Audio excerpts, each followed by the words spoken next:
Eccoci qua in diretta, ci troviamo a Benetutti, un paese incastonato nella catena dell'Oceano, nell'alta valle del Tirso, e siamo qua per raccontare un lavoro, una manifestazione portata avanti dall'associazione culturale Le botteghe che davvero svelano quelli che sono gli artigiani, quelli che sono gli artisti di quest'isola che si raccontano attraverso le loro opere. E poi una Sardegna che a cavallo sfila indossando gli abiti tradizionali. In lontananza sentite già le launeddas dell'Associazione Culturale del Sinis, che sono dirette da Stefano Pinna. Ascoltiamoli insieme. Grazie all'incontro ospitato nella giornata odierna che sposa ancora una volta la tradizione di chi ama il mondo delle tradizioni equestri, con un'iniziativa che debutta proprio oggi, cavalcando il colore, suggestioni, colori e suoni in un percorso emozionante dove a cavallo sfilano costumi maschili e femminili di diversi paesi della Sardegna. Una manifestazione che le botteghe del Labirinto hanno voluto organizzare con la collaborazione dell'Associazione Ippica Benetuttese, ed è Benetutti ovviamente che dà il saluto anche a chi ci guarda da diverse parti lontane da qui, attraverso le telecamere di Sky, attraverso Sardegna Live, un portale che davvero da sempre divulga questa Sardegna, che si racconta anche con il suono delle launeddas che aprono il percorso grazie agli amici dell'Associazione Culturale Launeddas del Sinis, uno strumento che ovviamente è radicato nella nostra memoria, che segna il percorso musicale di un'isola, di una terra da millenni, e quindi davvero le launeddas sono il sottofondo ideale d'apertura di questo incontro. Diciamo la tradizione di una Sardegna che oggi sfila a cavallo. Siamo sempre in diretta da Benetutti. Giuliano Marongiu sta guidando questa lunga manifestazione che davvero viene cadenzata attraverso il passaggio dei cavalieri e gli abiti in costume, gli abiti tradizionali che ancora una volta svelano quelli che sono i dettagli dei nostri paesi. Ma io sono in compagnia di Eliana De Sena, presidente dell'Associazione Culturali Le Botteghe del Labirinto. Una manifestazione che prosegue nel suo percorso e una manifestazione che svela gli aspetti più belli della nostra isola. Certamente, perché comunque sia presentare i propri paesi e farli così ammirare a tutta la Sardegna e anche a chi ci segue, i nostri conterranei che si trovano magari distribuiti qua e là per l'Italia, hanno la possibilità appunto di vedere cosa succede nella propria terra natia, quindi è una cosa bellissima poter far vedere tutto quello che la Sardegna riesce a produrre anche nei periodi invernali e autunnali. Possiamo dire che in questa 3 giorni Benetutti è un museo a cielo aperto. Gli artisti di tutta l'isola sono qua per raccontare il loro lavoro anche in diretta. Esattamente, proprio sia la giornata di oggi che la giornata di domani sono dedicate ai colori, quindi è un museo a cielo aperto perché avremo appunto adesso la sfilata dei costumi che rappresentano comunque l'identità di ogni paese della Sardegna, e quindi un arcobaleno di colori che vedremo sfilare appunto nel nostro corso, che appunto è colorato, è gioioso e festoso come appunto è la giornata di oggi. Una bellissima giornata qua a Benetutti nel cuore dell'isola di Sardegna. Eliana, le botteghe del labirinto, tanto lavoro ma anche tante soddisfazioni. Certo, le Botteghe del Labirinto è un progetto nato appunto dall'amore che noi proviamo verso il nostro paese, quindi è veramente raggiungere un obiettivo, riuscire appunto a realizzare tutto questo progetto che è anche un sogno, è per noi una grande soddisfazione, valorizzare il nostro paese e valorizzare tutto ciò che in esso è contenuto, quindi prodotti locali, artigianali, alimentari, le mostre, gli artisti, abbiamo tantissimi artisti anche locali che hanno appunto la possibilità di poter essere conosciuti attraverso questa nostra manifestazione. Eliana, rimani con noi perché prima di dare la parola di nuovo a Giuliano Marongiu c'è la nostra Cristina Tangianu che si è addentrata nel centro storico di Benetutti per raccontare le storie degli artigiani che qui a Benetutti in questa giornata sono ospitati. Eccomi Roberto, siamo nella prima delle 40 botteghe qui a Benetutti, i sapori, i profumi, il catò. Il cattò, sì, il cattò, cosa vi posso dire del cattò? È un dolce tipico di Benetutti, fatto con zucchero caramellato e miele e poi con le mani, perché si lavora con le mani, si danno le varie forme, una con un po' di fantasia può fare la forma che più gli viene al momento. Ecco, noi l'abbiamo assaggiato, è buonissimo, quindi Grazie. invitiamo tutti a venire qui da Margherita, è un dolce che si faceva prima per i matrimoni. Si faceva per i matrimoni e per le grandi occasioni, adesso l'abbiamo rispolverata per questa manifestazione che si è deciso di fare in paese. Ecco, quindi con tanta passione, tanto amore proprio per il vostro paese avete Per le deciso... nostre tradizioni, sì, per le nostre tradizioni e per passare un po' di tempo diverso dal solito tram quotidiano. Un po' di tempo nel buon gusto, ovviamente. Certamente. È una tradizione questa che si tramanda da mamma in figlio Da oppure nonna, no? Ce lo noi l'abbiamo dica. conosciuto da nonna, poi mamma con mia zia e adesso all'occasione io, le mie sorelle e un gruppo di nostre amiche che si prestano ad aiutarci E molto sua figlia? gentilmente. Mia figlia partecipa con le sue amiche e con le magliette che vedrete nel prossimo servizio. Ecco, però facciamo un appello anche a sua figlia, deve imparare a fare il catò. Mi auguro per lei perché cioè, è bello saperlo fare, poi magari ti capita un'occasione, dici lo faccio e saremo tutti contenti. Ecco. Esatto, lei come tanti giovani, io in non si primis, perde. bisogna insomma Sì. conoscere quelle che sono le tradizioni Perché magari, dei cioè, nostri paesi. Con i tempi che corrono magari può essere un lavoro alternativo in periodo di crisi, ecco. Bravissima, e proprio con questa sua frase noi salutiamo tutti, ci vediamo dopo. A te Roberto la linea. Bono, quindi restiamo nel Goceano. Prima di Bono ovviamente ci sarà Bonannaro e quindi c'è questa alternanza di giochi e di colori. Bonannaro presente, il passaggio con questa coppia in costume, un villaggio, quello di Bonannaro, che nasce intorno all'anno 1000 d.C., anticamente si chiamava Gunnar, trasformatosi poi in Gunnanor. Attualmente sorge nella vallata tra il monte Pelau e il monte Arana. L'antico abito quotidiano delle popolane era caratterizzato da una gonna d'orbace giallo-ocra, a tunica groga, il cui colore caratteristico era ottenuto con infusi vegetali. L'unico esemplare oggi esistente risale alla prima metà del 1700, mentre invece avete potuto vedere l'abito maschile di Bonannaro più sobrio, impiega tele bianche, velluto e orbace nero. E Bono in questo momento è di fronte a noi al passaggio. C'è un'alternanza ovviamente con le nostre telecamere da Bonannaro che vediamo inquadrato in questo momento a Bono, che ovviamente propone davvero la bellezza del suo abito tradizionale di questa parte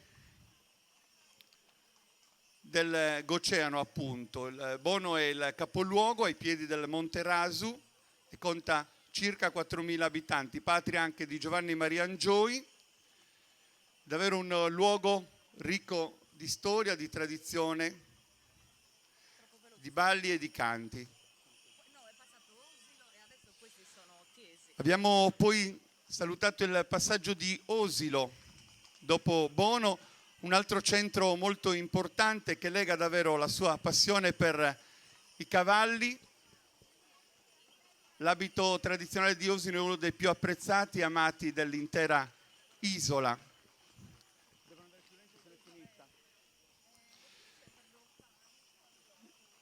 Chiesi subito dopo Osilo e poi nell'ordine Budusò e Borore di fronte alla nostra postazione in questo momento. È un passaggio abbastanza veloce, quello dei nostri cavalli e dei nostri cavalieri. E adesso abbiamo visto Borore, poi Orotelli. E noi siamo ancora in diretta, sempre in diretta da Benetutti per raccontare questa Sardegna che si svela attraverso i suoi colori, e io sono in compagnia di Michele Pioledda, un poeta della nostra isola che con i suoi versi riesce davvero ad emozionare tutti. Michele, è una tua idea questa, possiamo dire così? Sì, no, non è completamente una mia idea, però era sempre una necessità, un bisogno, no? Ci conosciamo da tanti anni, no? Di fare qualcosa che non rassomigliasse a niente, capito? Che fosse unica, che però fosse simile a tutto quello che è Sardegna, capito? Non una cosa speciale o particolare, però una cosa che raccontasse di più di una bancarella, di un negozio. E poi sai, questa storia del labirinto, che chi più dei sardi è fantastico nel perdersi e nel ritrovarsi, che il segreto del labirinto è quello, no? E a proposito di questo labirinto dove ci si perde e ci si ritrova, c'è la nostra Cristina che sta al centro, nel cuore di Benetutti, dove ci sono appunto le varie botteghe. Le varie botteghe, certo, botteghe, proprio botteghe, nel labirinto, in questo labirinto che comunque è anche l'economia mondiale. E quindi mi sembrava anche giusto e anche divertente raccontare le cose dal labirinto. Non è che noi indichiamo una via d'uscita, noi diciamo che c'è un labirinto. E allora noi tuffiamoci dentro questo labirinto, a te Cristina. Eccoci in un'altra bottega, noi siamo in compagnia di Federica perché lei con tante altre amiche hanno avuto una grandissima idea, nata lo scorso anno, ce la puoi spiegare? Sì, abbiamo cercato di immaginarci dei personaggi famosi con l'abito tradizionale di Benetutti, avendo a disposizione due abiti bellissimi che sono Sugorittu e l'abito tradizionale maschile. Abbiamo deciso di vestire proprio quattro personaggi diversi: Frida Kahlo, Freddie Mercury. Facciamola Charlie proprio Chaplin. vedere, prendiamola Federica, eccola qua, poi E poi c'è rimasta Marilyn Monroe. Ecco, abbiamo scelto questi quattro personaggi perché più o meno ci rappresentano tutti. C'è Charlie Chaplin che è buffo, una Marilyn Monroe che è strosa, che non ha paura di far vedere quella che è la sua personalità, una Frida Kahlo che è una donna tormentata però piena di genio, e Freddie Mercury che ha rivoluzionato, insomma, a modo suo una parte della musica. Quindi sono quattro icone che volevamo vestire, fare un pochettino nostre. che riscontro state avendo? Per fortuna la gente si innamora di queste magliette, c'è qualcuno che ce l'ha prenotata dall'anno scorso, ma solo questa non siamo riusciti a consegnargliela per problemi, insomma, lavori. Facciamo tutti lavori diversi, lavoriamo anche fuori dall'Italia e dalla Sardegna, e quindi riusciamo a beccarci una volta all'anno e siamo riusciti solo quest'anno a consegnargliele. È dunque un hobby questo per voi? Sì, sarebbe bello farlo diventare qualcosa di più, però per ora è un hobby. Avanti di notte abbiamo deciso quali saranno i quattro personaggi che forse, se riusciamo, proponiamo per Natale. Ecco, No. ce ne puoi svelare uno? Solo uno? No. Proprio un no secco. E allora facciamo una cosa, ovviamente invitiamo tutti, non so se avete una pagina Facebook dove vi possono contattare. Il nostro gruppo di amiche si chiama Zase Musafrore, ci trovate su Instagram, su Facebook, Anche sulla bottega del labirinto, insomma, siamo un pochettino... Insomma, chi è curiosa, chi abbiamo fatto venire un po' di curiosità, sicuramente verrà a cercarvi. Federica, l'appello tu l'hai fatto, da un hobby, chissà, a un lavoro, un bellissimo progetto di queste ragazze, quindi complimenti. Grazie. E ci vedremo presto. Speriamo. Eccoci qua ancora da Benetutti in diretta. Come vedete alle mie spalle stanno per arrivare altri cavalieri che indossano l'abito tradizionale dei paesi di provenienza, sono davvero tanti. Vi stiamo seguendo anche su Facebook dalla pagina di Sardegna Live, siamo in diretta anche su Sky, però scriveteci così dopo racconteremo anche quali sono i luoghi del mondo che davvero sono collegati con noi in questa giornata. Io darei ancora una volta la linea e la parola a Giuliano che sta descrivendo il passare, il viaggio di questi cavalieri. L'antico copricapo bonorvese, Saberritta, aveva la particolarità di essere più corto rispetto alla media, da qui la definizione di berrittu curzu, che davvero è un elemento peculiare del luogo Bolotana. Ecco ancora un passaggio degli amici di Bonorva, una bellissima immagine davvero di 4 cavalieri e i loro cavalli. E poi è la volta di Orgosolo,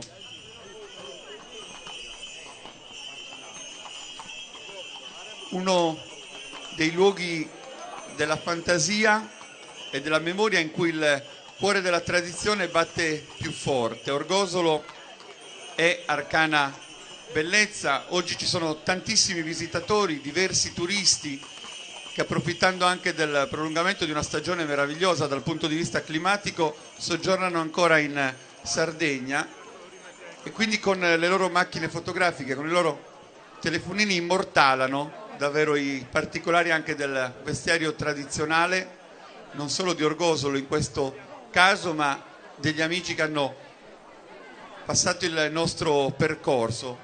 Un abbigliamento tradizionale, quello orgolese, caratterizzato dai colori, dalle forme, considerato uno tra i più belli della Sardegna. Un abbigliamento, soprattutto quello femminile, che si suddivide per stato sociale in 3 tipologie: da sposa, da vedova e da nubile.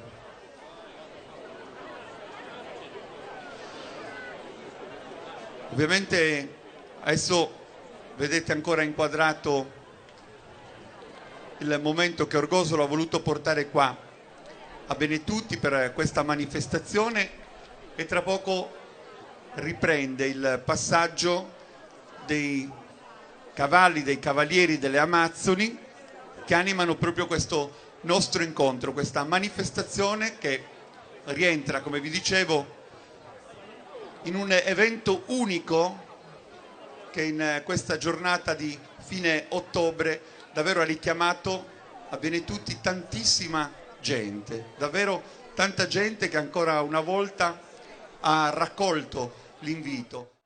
Eliana De Sena, presidente dell'associazione culturale Le Botteghe del Labirinto, l'abbiamo spiegato prima con Michele Pioleda, che abbiamo avuto Eliana, nostro ospite qui durante la diretta. Queste botteghe che davvero svelano il meglio dei prodotti d'eccellenza della nostra isola. Sì, soprattutto svogliano una parte del nostro territorio, e in questo caso di Benetutti, che magari non tutti conoscono, perché mi ritrovo spesso che mi chiedono dove è Benetutti. Di Benetutti si trova al centro della Sardegna, nel cuore della Sardegna, nella zona del Goceano, un piccolo comune, comunque un comune termale che è anche, il suo territorio è pieno di siti archeologici da poter visitare e che noi stiamo appunto cercando di far conoscere anche attraverso la nostra manifestazione. La Domus del Labirinto è una domus che si trova nel territorio di Luzanas, dove all'interno c'è appunto questa incisione nella roccia che sta a significare il percorso della vita dell'uomo, o lo vogliamo interpretare così, perché questo fascino di cosa si troverà nella nostra vita noi lo associamo appunto al nostro labirinto, che è una via appunto dove noi ci immergiamo alla scoperta appunto di tutto ciò che ci può riservare la vita, e noi non sappiamo cosa ci riserva la vita. Tante Tante storie da raccontare e dunque, tra l'altro, il Goceano è una delle regioni storiche della nostra isola che vanta il maggior numero di emergenze archeologiche. Però ancora noi una volta vogliamo tornare in quel labirinto che svela gli artigiani locali. C'è una calzoleria che si è aperta al passaggio di turisti e visitatori e noi siamo stati lì con Cristina. Sì, Roberto, questa volta siamo all'interno della bottega numero 26, qui a fianco a me c'è la simpaticissima signora Giovanni, siamo all'interno di una calzoleria, qui tutto profuma di tradizione. Questa è la calzoleria di mio padre, un mestiere che non c'è più a Benetutti. Adesso per mettere i tacchi o fare un'insolatura si deve salire a Nule. A Nule hanno continuato con questa attività. Benetutti non ha più un calzolaio. Questa è la storia di mio padre, la storia della sua vita, e quindi con grande onore abbiamo deciso di aprire questa meraviglia per far conoscere ai piccoli che esisteva un'attività che adesso non c'è più. Signora, qui però è rimasto tutto intatto, cioè non ha spostato nulla. No, abbiamo cercato di lasciare tutto com'era. Lavoravano in 3. Ad esempio, queste scarpe, anche queste scarpe hanno una storia. Allora, queste scarpe sono fatte da mio padre, aveva 85 anni quando ha fatto queste scarpe. È un regalo che ha fatto alle figlie, tutte cucite a mano, con lo spago. Signora, lo sa qual è la cosa più bella? È vedere lei raccontare la storia di suo padre con questo meraviglioso sorriso. Grazie a voi, sono felicissima. È contenta di aver aperto la bottega? Tantissimo. E questo traspare. La ringraziamo tantissimo. Grazie a voi. Roberto, ti ripasso il collegamento.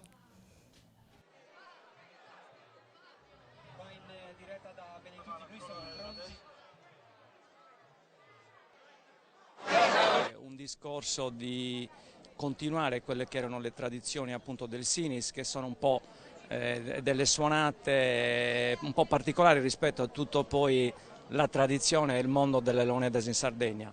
In particolar modo, per esempio, stiamo riprendendo il discorso della Savrucessione Gravarisa, dove abbiamo anche iniziato prima, le prime strofe, e poi San Missa, Suvà su Dedresi, eccetera. Quindi noi cerchiamo non tanto di distinguerci, però di continuare quella che era la tradizione appunto delle suonate tipiche del Sinis. In bocca al lupo anche per il vostro percorso, ovviamente ci dovete regalare un altro momento magico, ancora le Leonidas qua a Benetutti.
E noi siamo sempre in diretta da Benetutti in compagnia questa volta di Giuliano Marongiu, la voce che ha accompagnato fino ad ora il passaggio dei cavalieri, l'abito tradizionale e tanti paesi che davvero si sono raccontati ancora una volta attraverso i loro colori.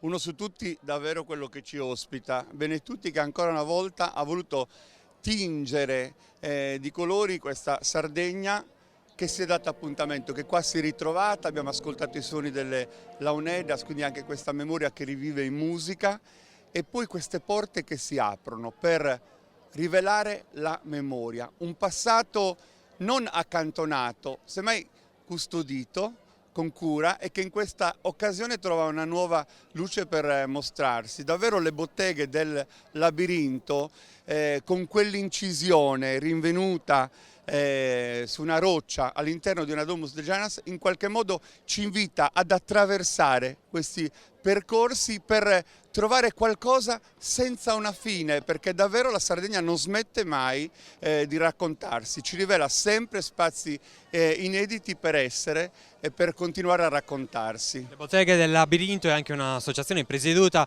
da Eliana Dessena, tanto lavoro, tanto impegno, ma noi siamo e viviamo Benetutti in diverse giornate dell'anno che davvero raccontano questa comunità attraverso la festa, e c'è un momento del carnevale del tutto particolare. Sì, la pentolaccia a cavallo, quindi ancora una volta l'amore per le tradizioni equestri, la passione per i cavalli.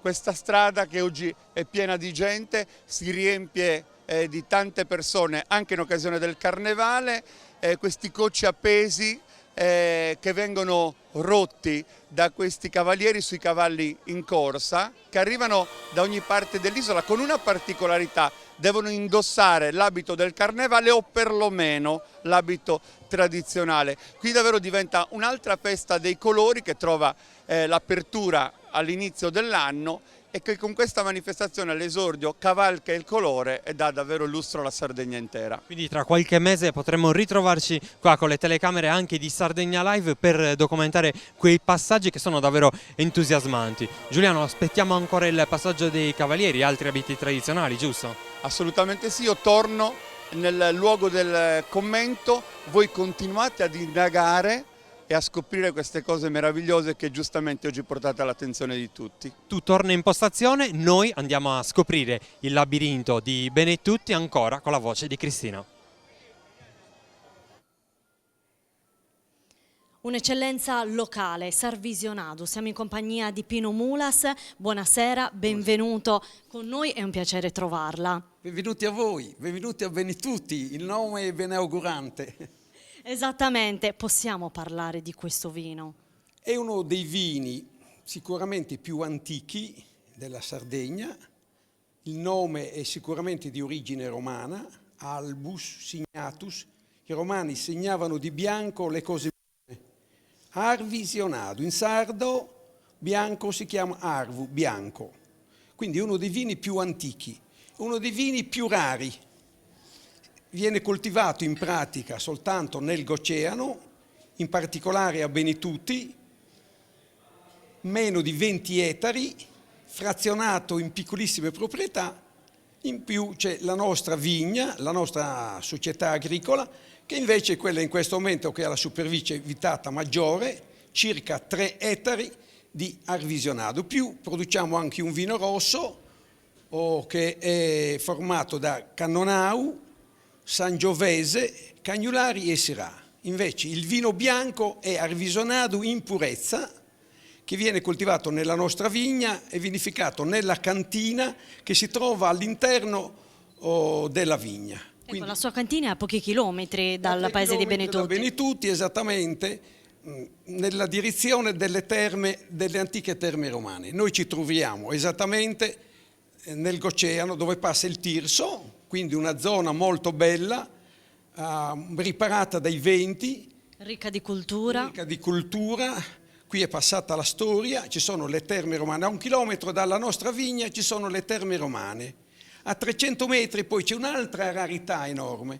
C'è un ipogeo, l'ipogeo di Luzanas, la nostra vigna è a Luzanas, dove c'è inciso questo labirinto che è uno dei più rari al mondo, forse sembra che se ne trovino 5 in tutto il mondo, in posti lontani dalla Sardegna, ma che tutti hanno la stessa forma. Quindi abbiamo un'antica storia, vicino poi abbiamo il castello di Burgos. La fermo un attimo, da cui proprio prende anche il nome della manifestazione. Certo. Di questa manifestazione. Quali sono i colori di questo vino?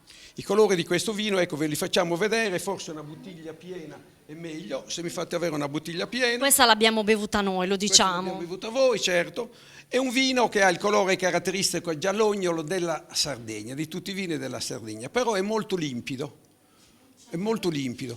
Il sapore è completamente diverso dagli altri vitini autoctoni della Sardegna. Dicono che sia unico e raro al mondo, quindi è completamente diverso dagli altri vini, molto più coltivati e molto più famosi della Sardegna. Quindi raccoglie assieme alla rarità anche il fatto che sia una cosa unica al mondo. E allora facciamo una cosa, Roberto, noi ne beviamo un bicchiere, lo facciamo noi per tutti voi, ovviamente però qua tutti vi aspettano, quindi io prendo un bicchiere, anche lei, così facciamo un bel brindisi a questa manifestazione. La ringrazio davvero e quindi con questo brindisi noi vi salutiamo. Noi possiamo salutare, e la ringraziamo. Noi possiamo salutare, se mi seguite, con un brindisi che facciamo particolarmente con gli amici della Burghera, gli amici della mia gioventù. Noi ripetete con me: in artu, in bassu, a mesu, a intro. Auguri. A te, Roberto. Eccoci qua, il brindisi lo faremo anche noi, potete starne certi a fine della nostra diretta, ma io sono in compagnia del sindaco di Benetutti, Enzo Coseddu. Ben trovato anche a lei, una bella manifestazione che porta nel cuore del Goceano qui a Benetutti la Sardegna intera. Assolutamente una bellissima manifestazione che come comuni abbiamo patrocinato e patrocineremo anche per i prossimi anni.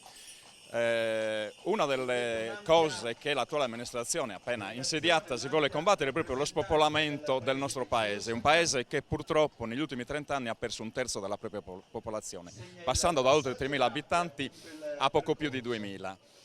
E una delle cose che fa in qualche modo, diciamo così, volgarmente andare via la gente dai paesi dell'interno non è solo un discorso di natura economica, ma è soprattutto un discorso della qualità della vita.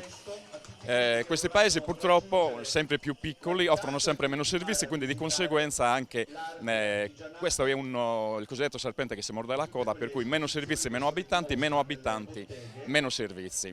Queste manifestazioni aumentano sicuramente la qualità della vita dei nostri paesi, quindi assieme ad altre iniziative che stiamo intraprendendo, di cui parlerò evidentemente più in là, diciamo che tutto serve per far permanere le popolazioni nei loro paesi, perché questo vuol dire mantenere non solo la popolazione ma la cultura, perché ciascun paese della Sardegna, in queste zone in particolare, ha una sua cultura. La diminuzione degli abitanti porta evidentemente a un lasciarsi andare anche da questo punto di vista. Quindi questo è un modo per riappropriarsi della propria cultura. Tra l'altro Benetutti ha delle tradizioni veramente straordinarie, uniche, e non lo dico da sindaco, lo dico veramente da appassionato della storia della Sardegna, quindi di tutta la Sardegna, da amante di tutta la Sardegna, chiaramente in particolare del mio comune.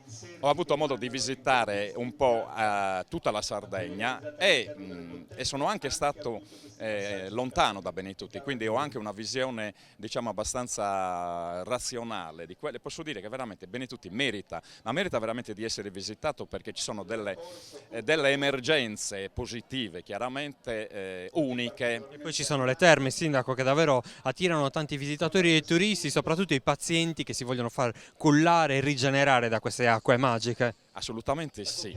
Tra l'altro la storia delle nostre terme risale a tempi antichissimi, ai tempi più remoti, e curano veramente molte patologie. Moltissime, ne cito qualcuna: malattie della pelle, piuttosto che malattie dell'apparato,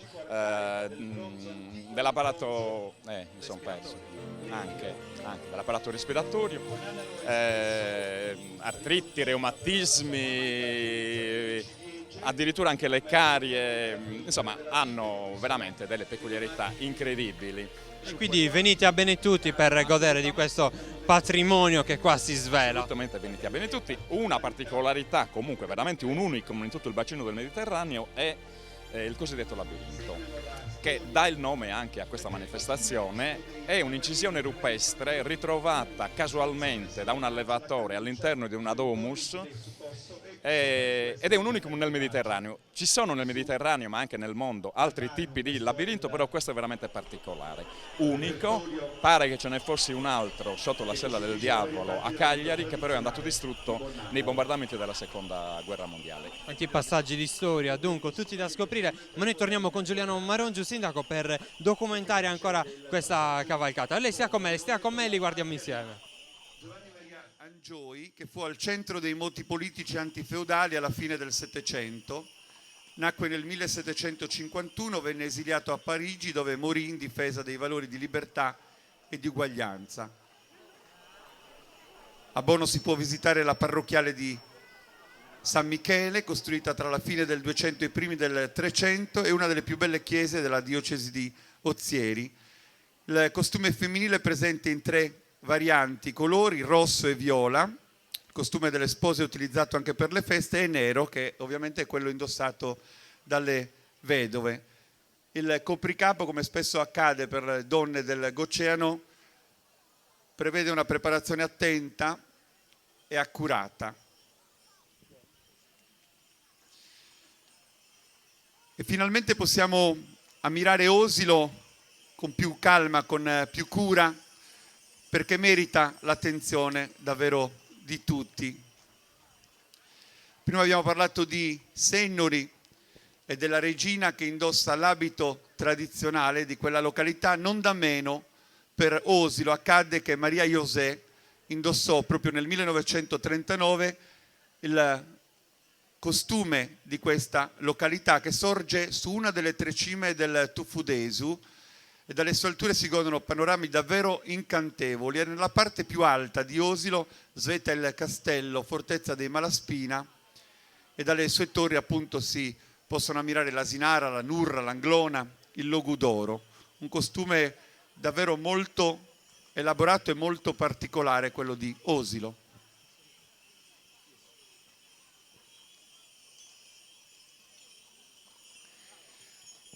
Anche gli amici di Tiesi hanno voluto far visita a questa comunità, la comunità di Benetutti, un centro alle falde del Monte Pelao, attivo nel campo dell'allevamento del bestiame, dell'industria casearia, del commercio, dell'artigianato. Si producono tutti i tipi di formaggio a Tiesi. C'è un museo intitolato ad Aligi Sassu, che è stato inaugurato nel 2010 e che propone una mostra permanente di questo grande artista. Ovviamente Tiesi è un centro del Meilogu, sorge a 3 chilometri dalla 131 e a settembre festeggia con Nostra Signora di Seunis. Un'altra particolarità di questa località, che in questo momento è ancora inquadrata, è proprio il tipico canto, Sugunsonu, un impasto di voci che rilegge e rivaluta la produzione poetica tiesina.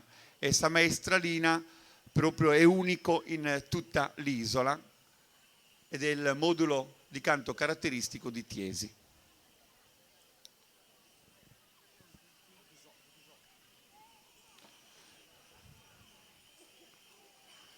Una bellissima immagine in questo momento segna l'ingresso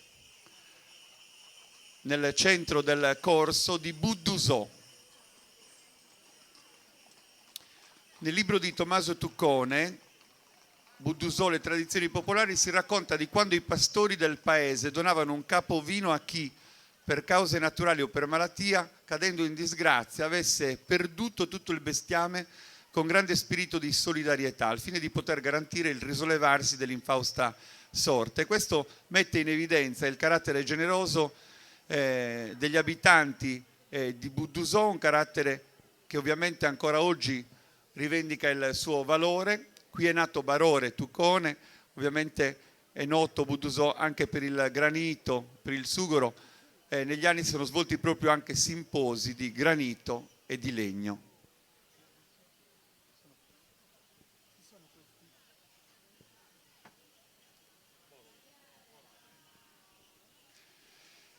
Ed è la volta di Borore.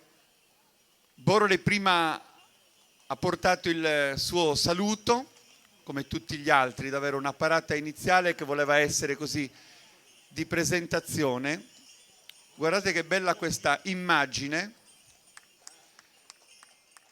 Borore è un centro dell'altopiano di Abbasanta, la tomba dei giganti, è un monumento naturale che ha sede nel territorio di Borore e che è stata definita dall'archeologo Giovanni Pinza il prospetto del più bel sepolcro di giganti che si conosce in Sardegna. Nel passato l'economia di Borore era basata prevalentemente sulla cerealicoltura e fu a lungo il granaio della zona.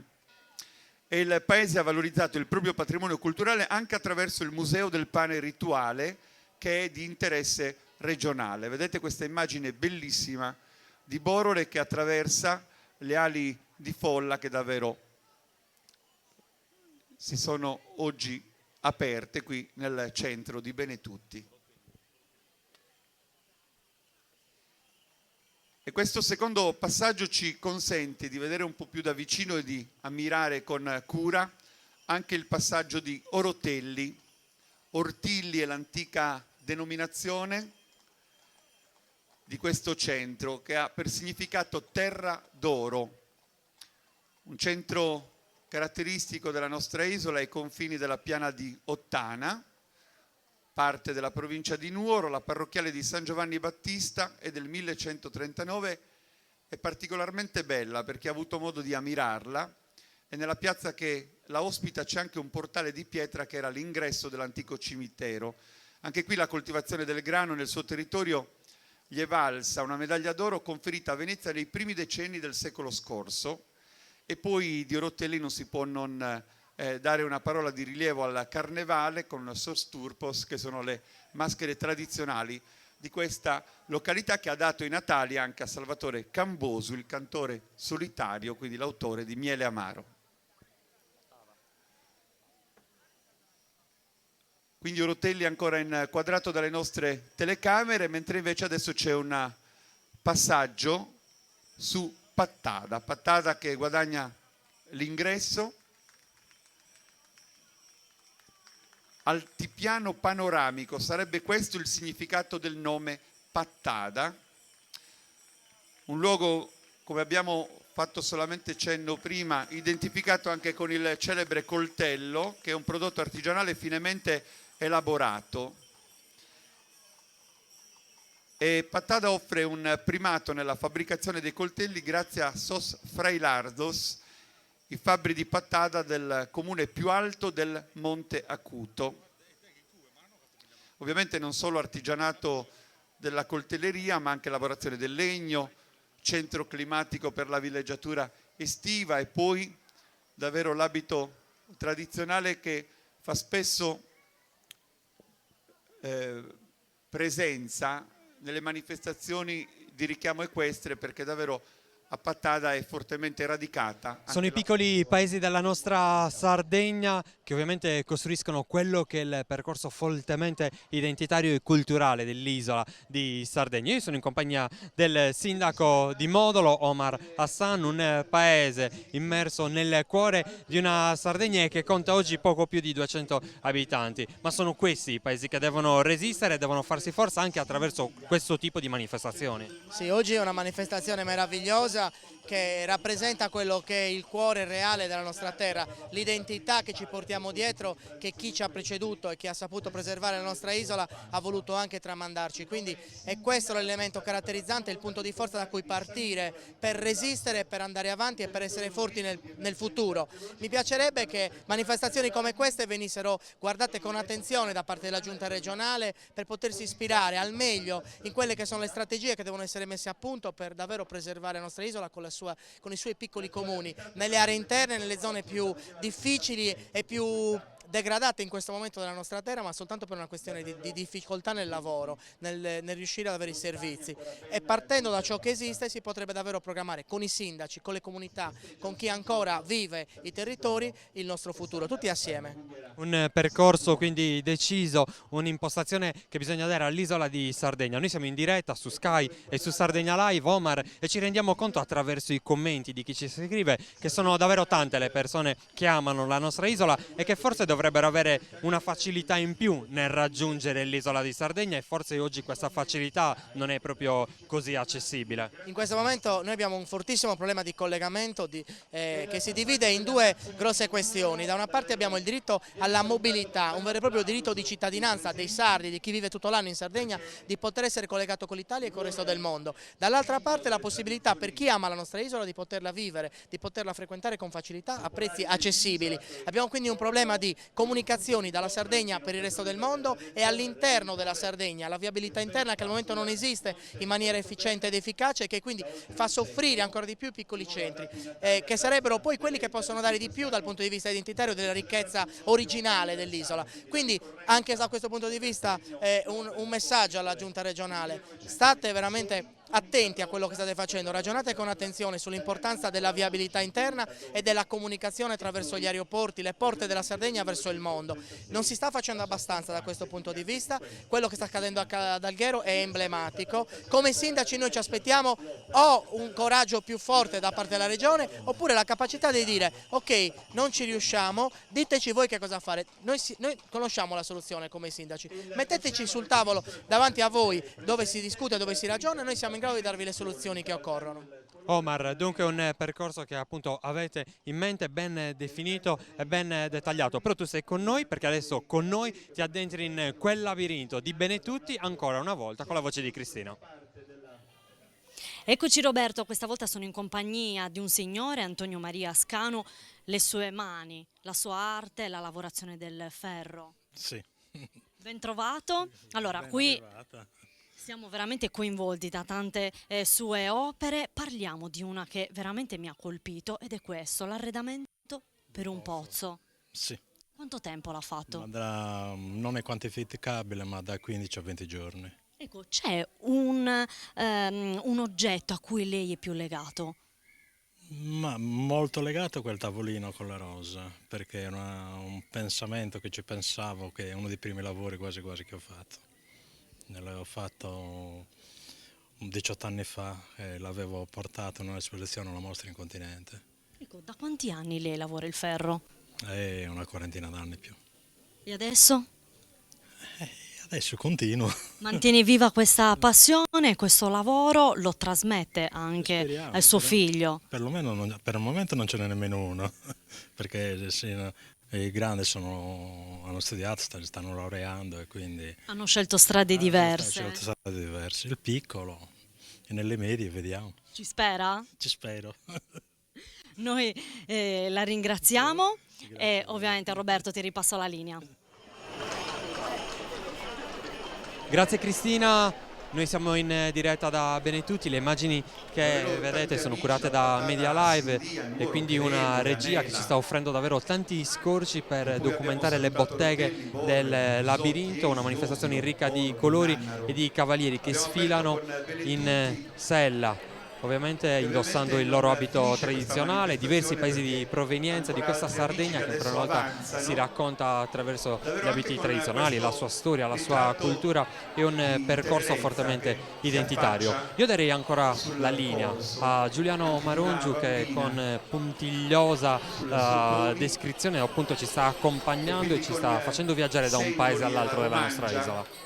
Questa regione storica della Sardegna nord-occidentale. Una bellissima immagine.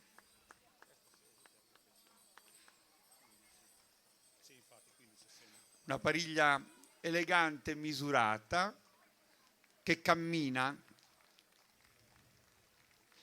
Dicevamo la Romangia, una regione storica che è formata sì da Sennori ma anche da Sorso, più le relative frazioni, sono centri nei pressi di Sassari, un'economia articolata che caratterizza l'operosa produzione locale, dall'agricoltura alla viticoltura all'allevamento, ma anche una raffinata attività artigianale. Abbiamo parlato prima dell'importanza anche dell'abito tradizionale di Sennori, sempre ammirato in occasione della cavalcata sarda di Sassari.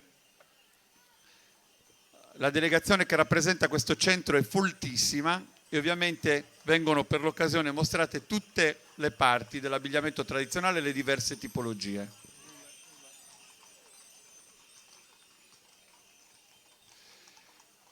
I nostri schermi inquadrano da una parte Sennori, ma danno già il benvenuto nel centro del corso a Nule, che ritorna con la bellezza del suo abito tradizionale, lo abbiamo detto prima, ritratto anche dai pittori che hanno voluto così immortalare soprattutto l'abito delle occasioni importanti, sposalizio a Nule, sposa di Nule, battesimo a Nule, sono i titoli delle opere di Giuseppe Biasi che hanno immortalato proprio le parti del vestiario tradizionale di questa località. Prima dicevamo l'importanza per la lavorazione e quindi per la produzione artigianale dei tappeti, unici per l'arte dei disegni, l'uso dei colori ricavati dalle erbe naturali, ma anche per la lavorazione della pelle.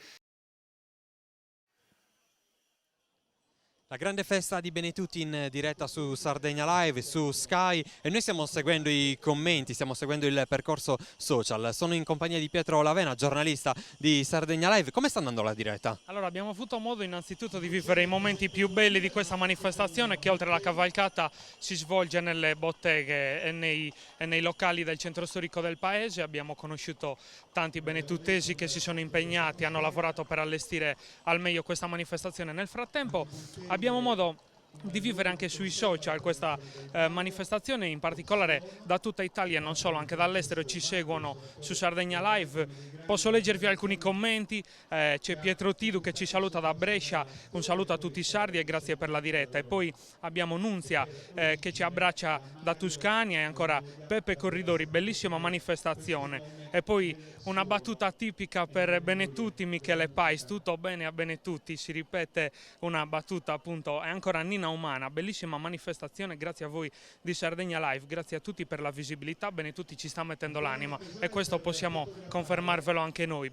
Complimenti a tutti. Cerchiamo davvero di raccontare una Sardegna fatta di cultura e di tradizioni, di storia e di emozioni che ovviamente gli abitanti di questa terra respirano nel loro cuore. Domani saremo ad Arizzo, poi il percorso con Deslo e tante tappe da scoprire sempre insieme a noi. Però adesso stiamo a Benetutti, Pietro. Assolutamente, il viaggio di Sardegna Live continua, ma adesso rimaniamo qua e continuiamo a vivere questa bellissima serata in compagnia degli amici del Goceano. Diamo la linea dunque a Cristina Tangianu. Un'altra clip, un altro maestro che confeziona questi prodotti d'eccellenza.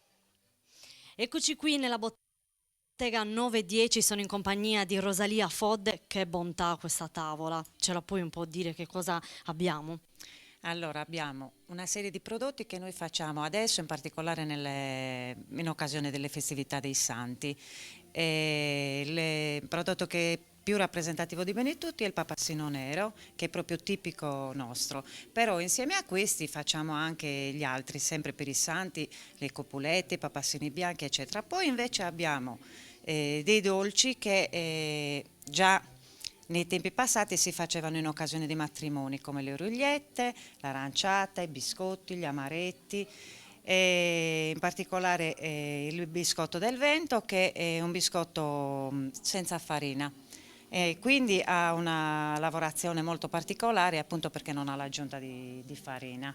E poi abbiamo anche altri prodotti come per esempio le formaggelle, le dolci e le salate, che invece queste principalmente le facciamo a Pasqua. Rosalia, queste manifestazioni ovviamente sono importantissime per voi, per far conoscere quelli che è il vostro lavoro e quelli che sono i prodotti tipici. Sì, questa è appunto l'occasione giusta per far conoscere un po' a tutti i nostri prodotti, ecco.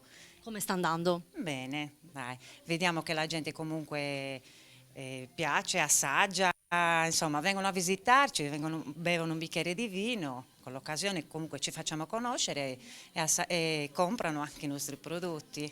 Dunque salutiamo tutti, invitiamo tutti coloro che sono qui a Benetutti a venire a trovarla. Sì, vi aspettiamo. Vi aspettiamo e noi, Roberto, ti ripassiamo la linea, grazie. Eccoci qua, i colori di Benetutti e questa piazza davvero illuminata da un sole in questo autunno, in questo scorcio di fine ottobre, che davvero ci rimanda in questo caso agli altri colori della tradizione della nostra isola, abiti tradizionali che portano alto il nome dei paesi di provenienza di questi cavalieri che non sono voluti mancare a un appuntamento. Le botteghe del Labirinto ovviamente ha organizzato questa grande manifestazione, 2 giorni, che racconta l'isola di Sardegna anche attraverso quelli che sono i lavori degli artigiani, dei maestri d'eccellenza della nostra isola. Ma io darei ancora una volta la linea a Giuliano Marongio e questo racconto che continua. Michele Pioledda, che ovviamente qui è di casa, prima osservava che quando si parla di Bonorva non si può non citare Paulicu Mossa, che di Bonorva è stata l'espressione poetica davvero tra le più alte e raffinate di questa terra, uno dei poeti più amati e conosciuti, ma mi piacerebbe aggiungere anche Pepe Soggiu, che è stato grande improvvisatore, che è scomparso in anni recenti e che a Bonorva ha trovato i suoi natali. Dicevamo della laboriosità di Bonorva, ma a proposito del legame con i cavalli, a chiusura del Carnevale Bonorva promuove una delle più interessanti manifestazioni equestri dell'isola, una rassegna di pariglie dove ogni anno si danno appuntamento i migliori cavalieri in costume provenienti da tutta l'isola, proprio per animare un confronto all'insegna di spericolate acrobazie. Abbiamo visto l'immagine di Bonorva e dei 4 cavalieri. Vediamo in questo momento invece Orgosolo, che si prepara proprio a chiudere il nostro percorso, e quindi ancora un'occasione per immortalare, a proposito di questa manifestazione che ha per nome Cavalcando il colore, proprio la varietà di inserti, di forme che caratterizza l'abito tradizionale orgolese. Credo che non ci sia nessuno che abbia mai fatto tappa a Orgosolo che non sia rimasto affascinato dalle bellezze di questo supramonte che domina degli scorci di un abitato, che davvero poi rivela anche attraverso i murales queste immagini che restituiscono messaggi, che restituiscono una forma d'arte particolare, e ovviamente la bellezza dell'abito tradizionale, del suo canto, del suo ballo fanno di Orgosolo uno dei luoghi più legati alla memoria, una memoria visibile e riconoscibile. Si chiude con Orgosolo, questa manifestazione che ha per nome Cavalcando il colore, la prima edizione. Ovviamente vi invitiamo adesso a viaggiare per le vie. Eccoci qua, pronti per raccontare un'altra storia. Da Giuliano Marongio ci spostiamo e diamo la linea ancora una volta a Cristina Sangianu in questo labirinto e ancora racconti per Sardegna Live.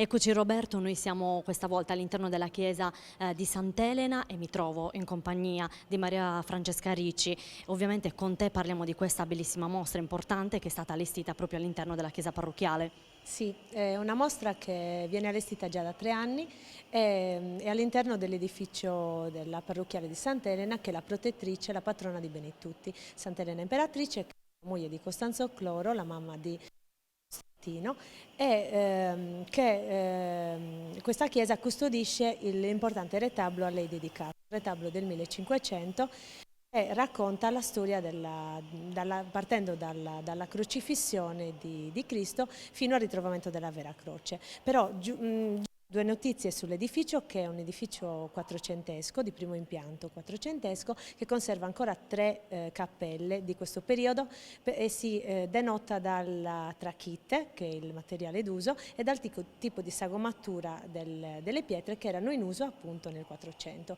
Poi è stato ripreso in mano con 2 importanti lavori di restauro a fine 700 e a fine 800. L'aspetto odierno è del 1891. Viene conservata anche una lapide marmorea che appunto attesta i grandi lavori fatti in questo periodo. Hanno dato vita alla navata centrale e a tutte le 8 cappelle che oggi possiamo ammirare. Ecco, invece il retablo di quante parti è formato?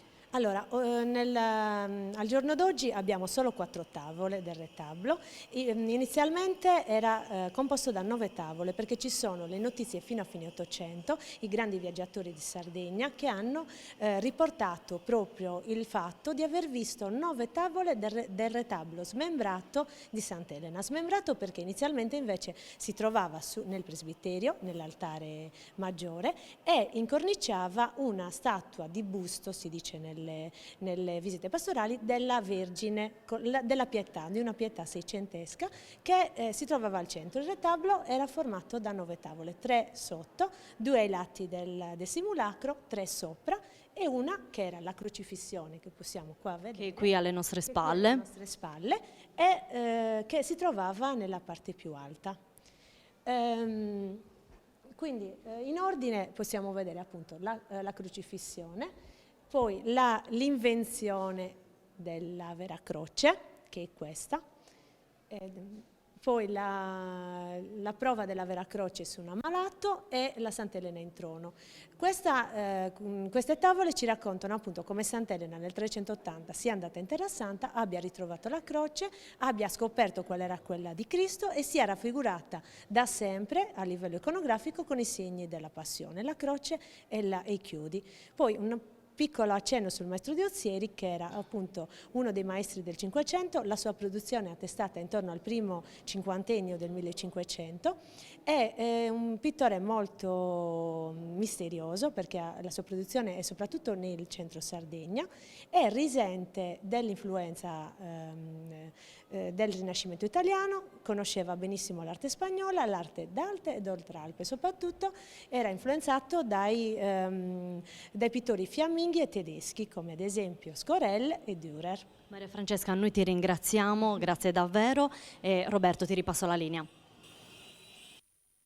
Una volta ci ha emozionato, che si è raccontata attraverso i suoi colori, le sue tradizioni e questa magia dell'isola di Sardegna. Io sono in compagnia da una parte di Giuliano Marongiu, che ha davvero cadenzato il ritmo e ha accompagnato il viaggio attraverso i paesi dell'isola, Eliana De Sena, presidente dell'associazione Le Botteghe del Labirinto, e davvero le ragazze che fanno parte, i ragazzi che fanno parte di questa grande macchina organizzativa. Eliana, com'è andata? Siamo molto soddisfatti, c'è stato un buon numero di visitatori, questa sfilata è stata bellissima perché è veramente un arcobaleno di colori e emozioni veramente che toccano il cuore, quindi quando nei progetti ci si mette veramente cuore, anima e passione è il massimo. Quindi dalle tue parole emerge questa passione e questa emozione che davvero ha accompagnato 2 giorni di festa, ma domani l'appuntamento è qui a Benetutti per tutte le persone che ci stanno guardando. Certo, domani avremo una marea di artisti che coloreranno le nostre vie, quindi anche domani sarà una giornata interamente dedicata al colore e quindi un'altra giornata ricca di emozioni, e veramente quando si guarda dentro un'emozione capisci perché non si comanda il cuore, e noi non possiamo comandare il nostro cuore, noi lo viviamo. Bellissima questa citazione. Giuliano, tu hai avuto il piacere di raccontare ancora una volta la Sardegna. E l'ho fatto molto volentieri. Nelle parole di Eliana trovo la chiave del successo di questa manifestazione, il cuore.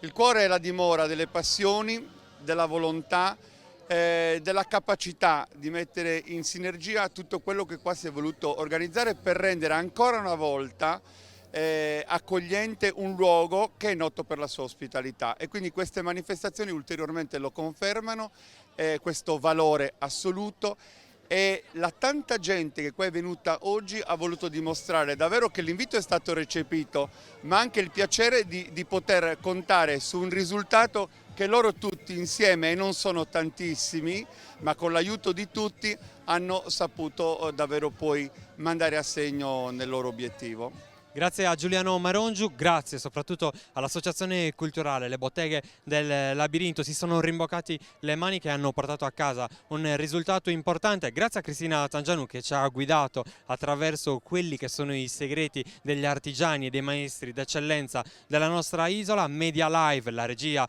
di Marco Saccu, Sardegna Live, Sky, grazie davvero a tutte le persone che sono state qua e ci hanno accompagnato in questo lungo viaggio. E viva la Sardegna! Grazie.